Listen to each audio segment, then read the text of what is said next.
रणधीर कुमार जी हमारे national president NHRCCB के, बहुत ही तेज तर्रार युवा, हमारे बहुत ही गौरव की बात हमारे लिए।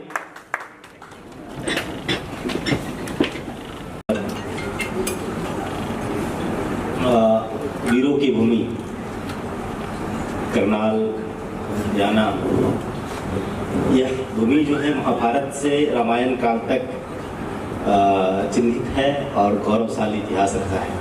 महाभारत में सर्वप्रथम श्री कृष्ण ने जब अर्जुन को उपदेश दिया था वह भी मानवाधिकार का विषय, और माता सीता की एक मंदिर है यहाँ पर, माता सीता मैया को मैं नमन करता हूँ, प्रणाम करता हूँ। भगवान कृष्ण की धरती को मैं प्रणाम करता हूँ, और यमुना नदी के सानिध्य में बसे इस शहर कर्ण की शहर को मैं सादर नमन करता हूँ, और आप सभी का मैं आशीर्वाद करता हूँ। बड़ा गौरव का विषय है और बड़ा सौभाग्य है कि आप सभी का आशीर्वाद मुझे आज प्राप्त हो रहा है। आप सभी बड़े बुजुर्गों का, आप सभी देश के एक तो बड़ी जनरेशन आप लोगों ने, मतलब हम लोगों का कहना है कि आपने एक बड़ी समय व्यतीत किया है समाज के लिए, आपने विभिन्न तरीके से अपने जीवन को निछावर किया है, और आप आज हम सभी को आशीर्वाद दे रहे हैं। पूरी युवाओं की टीम है और पूरी युवाओं की टीम को आप आशीर्वाद दे रहे हैं।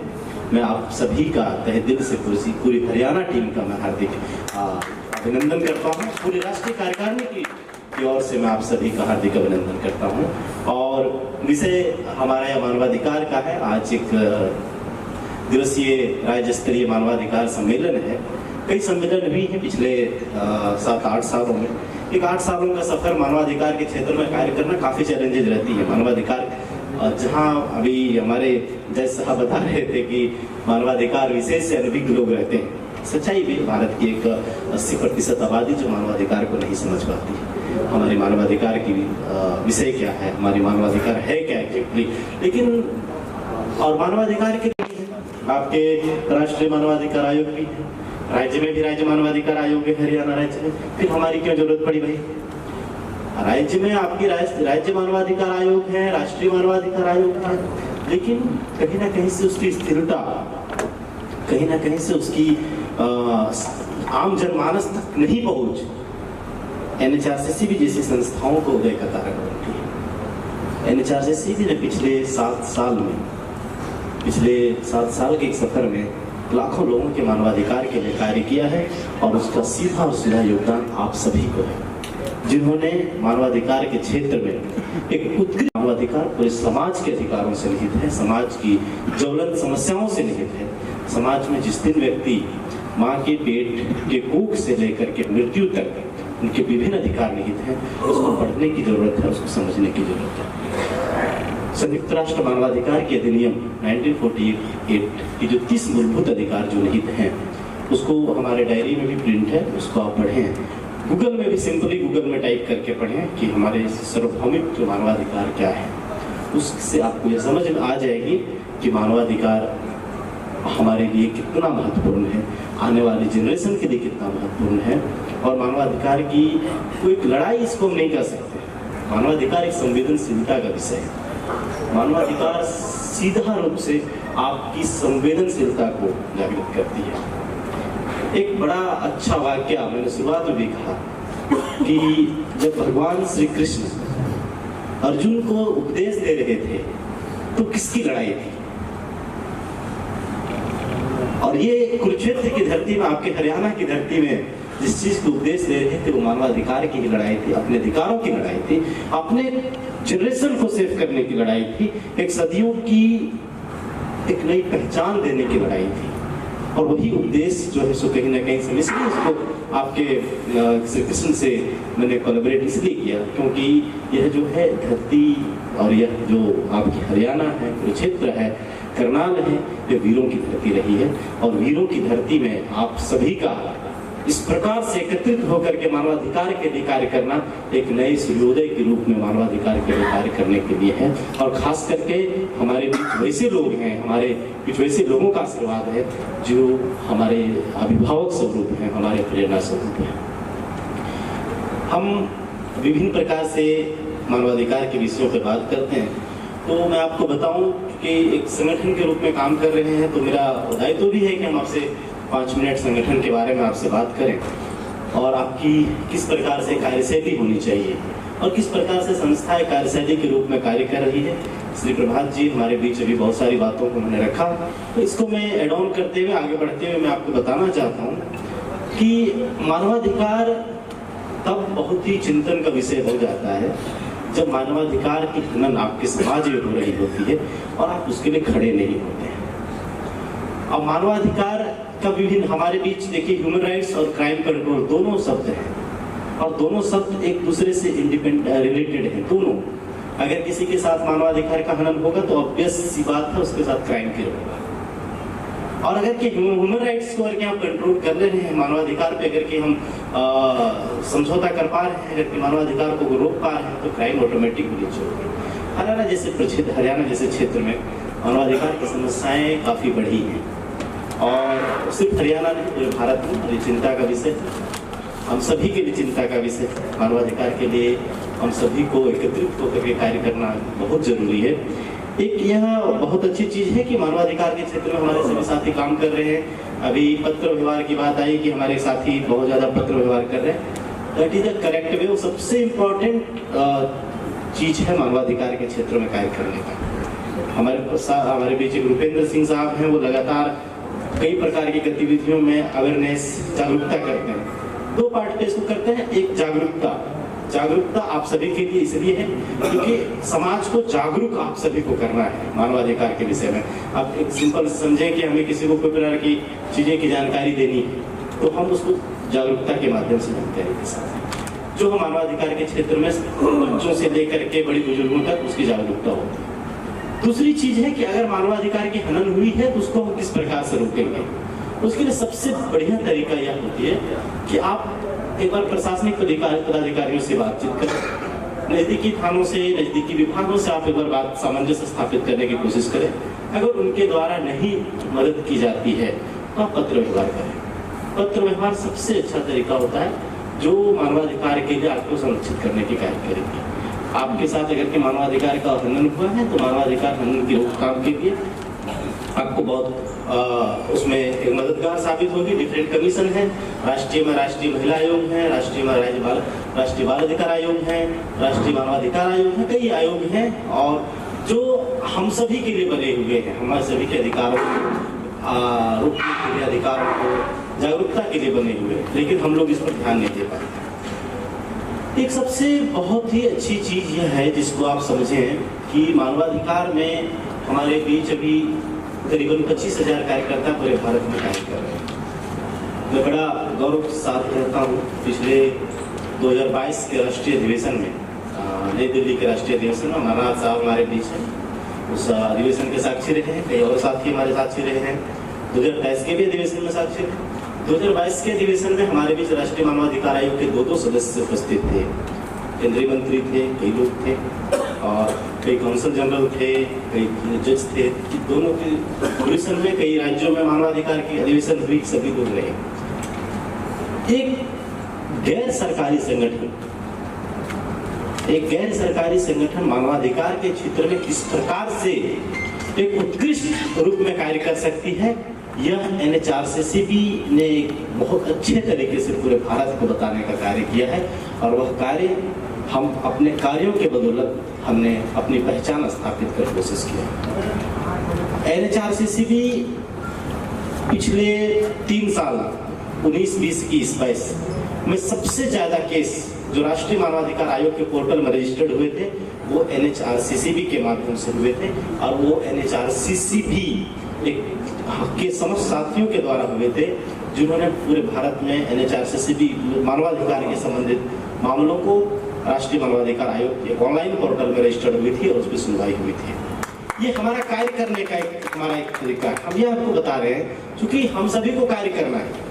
भीड़ इकट्ठा करके और बहुत हम चीजों को हिंसात्मक रूप से हम कोई कार्य नहीं कर सकते। महात्मा गांधी ने कहा था कि हिंसा की बदौलत किसी भी युद्ध को जीती जा सकती है। प्रेम और अहिंसा जो होती है वो किसी भी हमारे समय की और एक सदियों की मांग होती है, उसको हमें आगे बढ़नी चाहिए। आज का जनरेशन अध्यात्म की ओर बढ़ रहा है और अध्यात्म बहुत जरूरी है। अब विश्वविद्यालयों के सिलेबस में, जो कि विश्वविद्यालय का मैं प्रोफेसर हुई, तो विश्वविद्यालयों के सिलेबस में अब धीरे धीरे अध्यात्म को लोग पढ़ाना चाह रहे हैं। हमारी जनरेशन जो है सो अध्यात्म के रिमूव कर रही है, ये बहुत जरूरी है। अध्यात्म एक ऐसी चीज है जिससे आप मानवाधिकार और सभी अधिकारों को आप नीत कर सकते हैं। उसमें संवेदनशीलता आती है। जिस दिन अध्यात्म हमारे भारत में फिर से प्राचीन पद्धति को लागू कर दी जाएगी, ये सब सब्जेक्ट मानवाधिकार चीजें सब खत्म हो जाएगी। अध्यात्म पर हमें प्राचीन शिक्षा वेदति पर हमें जोर देने की जरूरत है। इसलिए क्योंकि मानवाधिकार आज के डेट में संवेदनशीलता का विषय है और एक दूसरे से छोटी छोटी चीजों में हम लोग आगे बढ़ते जाते हैं, क्राइम का रूप ले लेते हैं। इसको रोकने की चीज है। भारत में आतंकवाद एक बहुत बड़ी समस्या नहीं है। भारत में कोई एक बहुत बड़ी समस्या हमारे लिए नक्सलवाद नहीं है। भारत में बहुत बड़ी समस्या भुखमरी है। भारत में बहुत बड़ी समस्या बेरोजगारी है।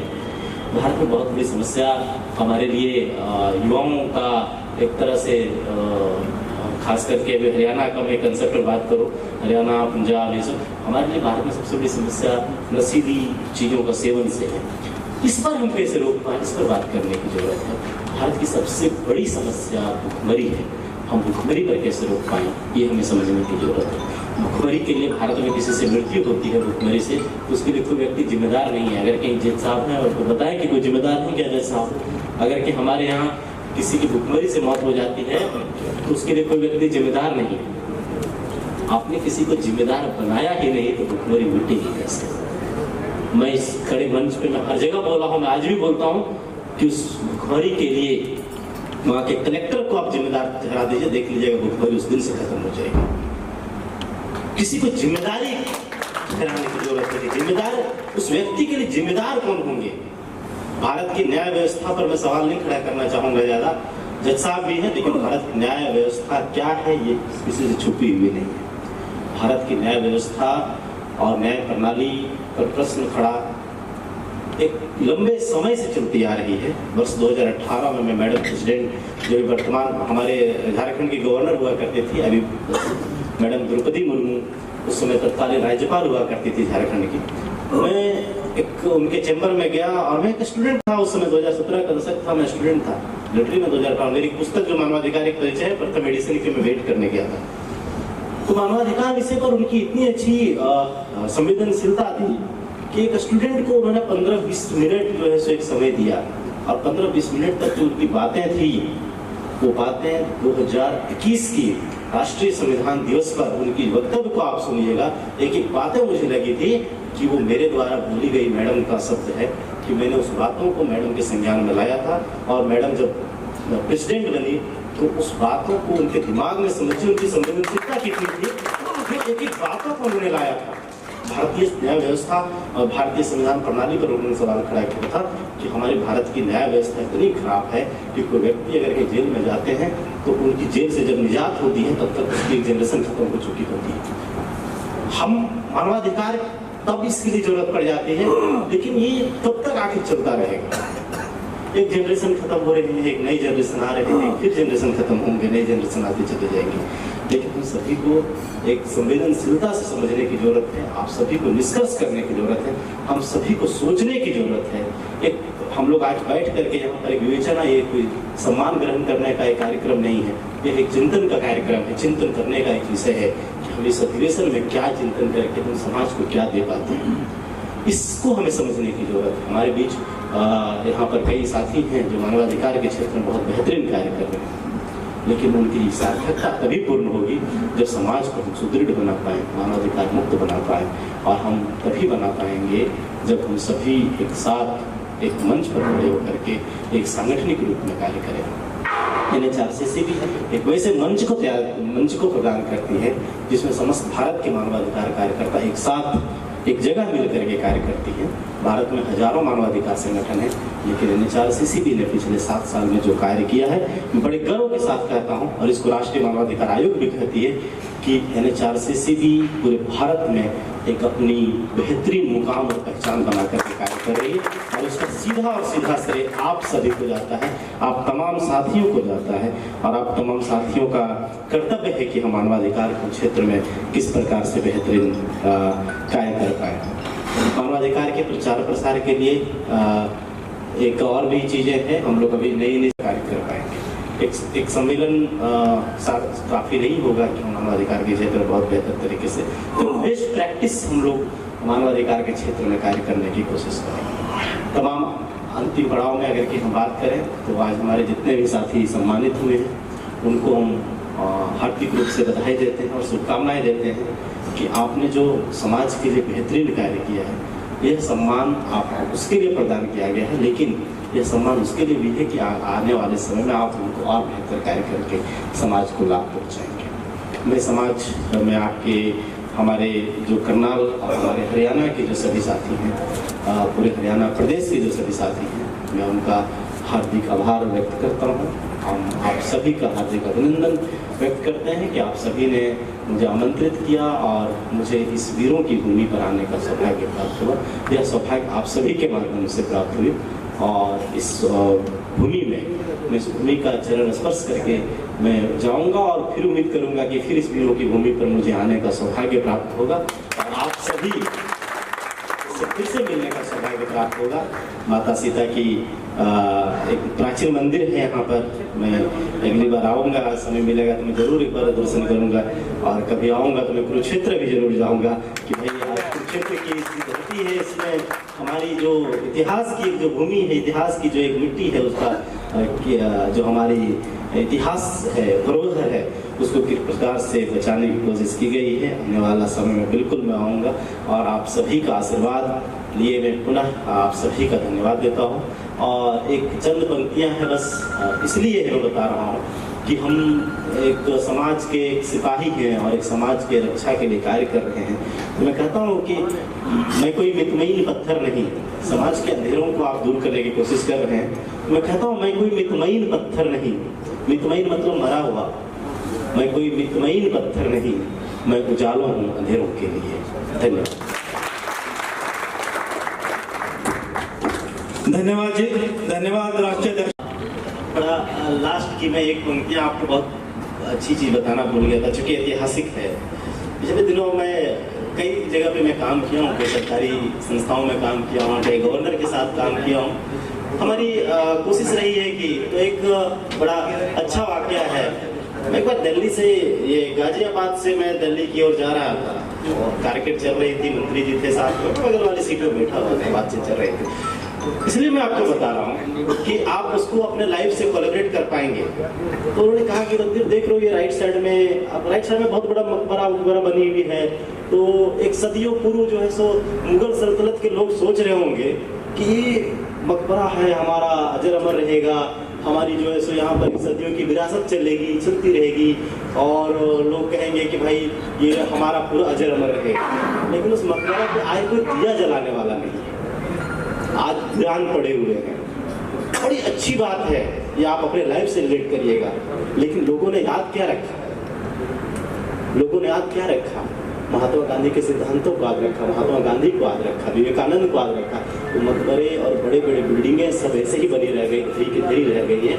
लेकिन लोगों ने श्री कृष्ण को याद रखा, लोगों ने विचारों को याद रखा, लोगों ने हमारे अध्यात्म को याद रखा, लोगों ने अहिंसा को याद रखा, लोगों ने हमारी जो विरासत थी उस विरासत में हमारे सिद्धांतों को याद रखा, हमारे उद्देश्यों को याद रखा।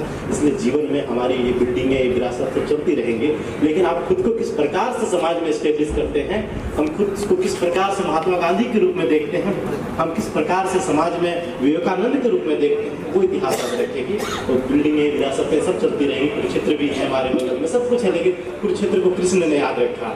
तो ये हमारी करनाल को कर्ण ने याद दिलाया। तो ये चीज़ें हमें इतिहास को, धरोहर को समझने की जरूरत है और इस इतिहास धरोहर से हमें ये सीखने की जरूरत है कि आने वाले जनरेशन को हमें कैसे याद रखेंगे, हम उनके लिए कैसे प्रेरणादायक के रूप में कार्य करके आगे बढ़ेंगे। हमारे एसपी गुप्ता साहब थे, पूरी जीवन उन्होंने एक IAS, एक प्रशासनिक अधिकारी के रूप में कार्य किया और बड़ा एक अनुभव रहा है प्रशासनिक अधिकारियों के साथ मेरा कार्य करने का। सीनियर IAS अफसर के साथ मैंने काम किया है, कैबिनेट सेक्रेटरी के साथ काम किया है। तो मैंने देखा सभी लोग, बड़ा अच्छा चीज़ है, सभी लोग कहते हैं रणधीर में रिटायरमेंट हो जाऊंगा फिर मैं वो गौशाला खोल करके मैं करूँगा। उनके कार्यों को एक प्रशासनिक अधिकारी के रूप में कभी लोग याद नहीं रखते, लेकिन उसके सिद्धांतों को अगर उन्होंने आध्यात्मिक रूप से खुद को समाज को दिया है तभी लोग याद रहते हैं। आज अगर कि धानिया साहब हैं, आज अगर कि अमरनाथ साहब हैं, आज कोई XYZ हमारे साथी हैं, उनको तभी लोग याद रखेंगे जब आपने समाज को कुछ दिया है। समाज से जो लिया है उनको किसी ने याद नहीं रखा है। समाज को आपने क्या दिया है उस पर आप अजर अमर रहेंगे और उसको आप अपने जीवन में और आने वाली सदियों को प्रेरणा के लिए कार्य करेंगे। धन्यवाद। धन्यवाद डॉक्टर रितेश। आनंद सर।